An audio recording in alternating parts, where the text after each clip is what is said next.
আম্মা জান আয়েশা রেগে গেলে গাল দুটো আনার ফলের মতো লাল হয়ে যেত, এজন্য ডাকতেন ও আমার লাল সুন্দরী বউ। সুবহানাল্লাহ কইতে পারলেন না? আবার আম্মাজান খাদিজাতুল কুবরা তাহেরা রাদিয়াল্লাহু তাআলা আনহার ব্যাপারে বলতেন ইন্নী ক্বাদ রুজিকতু হুব্বাহা। সহিহ মুসলিমের বর্ণনায় তিনি বলতেন খাদিজার ভালোবাসা আল্লাহ তাআলা আমার হৃদয়ে রিজিক হিসেবে দিয়েছে। আওয়াজ করে পড়েন আল্লাহু আকবার। তো এইজন্য এক ছাদের নিচে আজীবন বসবাস, 20 বছর হয়ে গেছে এদের সংসার, একদিনও মুখ ফুটে বলতে পারে নাই তোমারে ভালোবাসি। পারছেন? হ্যাঁ, কে কে পারছেন দেখে হাত তুলেন। হাত অর্ধেক তুলে আবার নামায়, ভেজাল আছে, ঠিক কিনা? ভালোবাসি বলছিলেন? কারে বলছিলেন?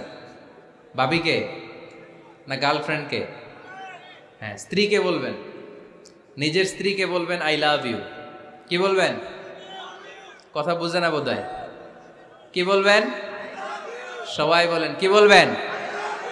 মুরব্বী একজনও কয় না, কয় এতদিন কইছি না অহনও কম না। বলবেন, ভালোবাসা প্রকাশ করবেন। স্ত্রীরা এটা খুব চায়, স্বামীর পক্ষ থেকে এই খুনসুটিগুলো খুব পছন্দ করে। আপনি আজকে যে বলেন দেখবেন ফ্যামিলির সুখ বাড়তে শুরু করছে। সুনানে তিরমিজির বর্ণনা দেখেন, বিশ্বনবী যে আই লাভ ইউ বলতো তার দলিল শুনেন। সাহাবারা জিজ্ঞেস করলেন ইয়া রাসূলুল্লাহ মান আহাব্বুন নাস ইলাইক, ও নবী কারে সবচেয়ে বেশি ভালোবাসেন? Who do you love the most, নবী কাকে সবচেয়ে বেশি লাভ করেন আপনি? সাহাবারা প্রশ্ন করলেন ইয়া রাসূলুল্লাহ কাকে লাভ করেন বেশি?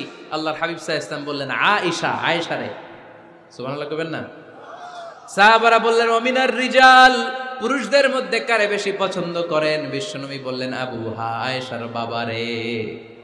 সাইয়েদনা আয়েশা রাদিয়াল্লাহু তাআলা আনহার বাবার নাম কি? আবু বকর। কি নাম? আবু বকর। আল্লাহর হাবিব সাল্লাল্লাহু আলাইহি ওয়াসাল্লাম বললেন সবচেয়ে বেশি লাভ করি আয়েশাকে। সাহাবারা বললেন ওমিনার রিজাল, পুরুষদের মধ্যে কারে বেশি লাভ করেন? আল্লাহর হাবিব সাল্লাল্লাহু আলাইহি ওয়াসাল্লাম বললেন আয়েশার বাবারে। সুবহানাল্লাহ পড়েন।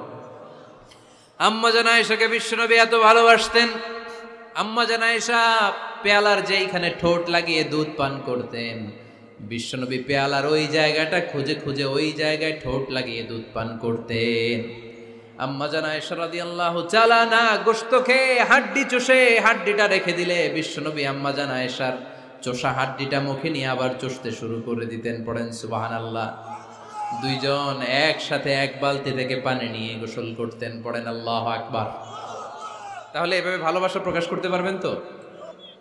আল্লাহর হাবিব সাল্লাল্লাহু আলাইহি ওয়াসাল্লাম